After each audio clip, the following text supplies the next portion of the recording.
আমরা সেই সমাজই গঠন করতে চাই যে সমাজে হিন্দু মুসলমান খুব কোনো ভেদাভেদ থাকবে না, যে যার ধর্মীয় অনুষ্ঠান স্বাধীনতার সঙ্গে নিরাপত্তার সাথে পালন করবে। আমরা সবাই সহযোগী হিসেবে সমাজে বাস করবো, ভাই ভাই। কারণ পার্থক্য থাকার জায়গা কোথায়? সকালে দুপুরে রাতে একসঙ্গে তো আমরা চলি, খেলার মাঠে খেলি একসঙ্গে, স্কুলে পড়াশোনা করি একসঙ্গে। আমার বাড়িতে অনুষ্ঠান হলে আমার সমাজের হিন্দু ভাইরা দাওয়াত পায় না? হিন্দু ভাইদের যখন কোনো অনুষ্ঠান হয় আমাদের দাওয়াত দেয় না?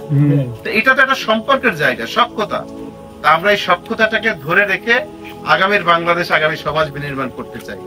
কেউ কারো উপরে জুলুম, নির্যাতন, অত্যাচার এই অবস্থাটা দেখতে চাই না। কিন্তু এটা বাংলাদেশে এখনো আছে নাকি নেই? আমরা এই জায়গাটা দূর করে দিতে চাই। আমরা ভেবেছিলাম যে 5 তারিখের পরে সভ্য একটি বাংলাদেশ হবে। আমরা ভেবেছিলাম যে 5 তারিখের পূর্বে আমরা জুলুম, অত্যাচার, নিপীড়নের মধ্যে ছিলাম, একটা অভ্যুত্থান হয়েছে, আমরা নতুন একটি বাংলাদেশ পেয়ে সমস্ত অপকর্মর কবর রচনা করে সবাই মিলেমিশে থাকবো। কিন্তু অত্যন্ত দুঃখজনক হলেও সত্য, 5 তারিখ চলে গিয়েছে, অভ্যুত্থান হয়েছে, আমাদের মধ্যের অনেকেরই সেই চরিত্রটা আমরা পরিবর্তন করতে পারি। আমরা সেই জায়গায় ফিরে যেতে চাই যে জায়গায় সকল মানুষ সম্মান এবং শ্রদ্ধা নিয়ে বসবাস করবে, ছোটরা স্নেহের জায়গায় থাকবে, ধর্মীয় অনুভূতি যে যার জায়গা থেকে পালন করবে, কেউ কারো উপরে একটু অত্যাচারমূলক আচরণ করবে না। আমরা সেই সমাজ গড়তে চাই। জামাত ইসলামের অঙ্গীকারও তাই, এই সমাজের সবাই সমান থাকবে। আমরা বিশ্বাস করি যে এই সমাজের যারা সনাতন ধর্মাবলম্বী ভাইয়েরা আছে তারা সবসময় নিরাপত্তা নিয়ে চিন্তা করে। আসলেই তাই।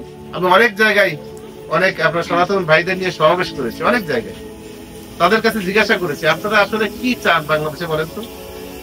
একটা রাজনৈতিক দলের কাছে কি চাওয়া? টাকা পয়সা করে না, আমরা টাকা চাই না, আমরা পয়সা চাই না, আমরা নিরাপত্তা সহকারে এখানে বাস করতে চাই।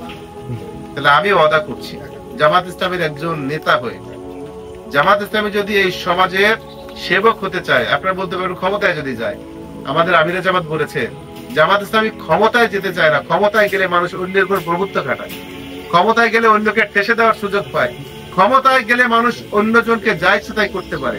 এই জন্য জামাত ইসলামী ক্ষমতা নয়, জামাত ইসলামী মনে করে এই দেশের সেবক হতে চায়। জামাত ইসলামী সেবক হলে মানুষের ক্ষমতার উপর প্রভুত্ব খাটাবে না, মানুষের সেবা করবে, সেবকরা প্রভু হয় না।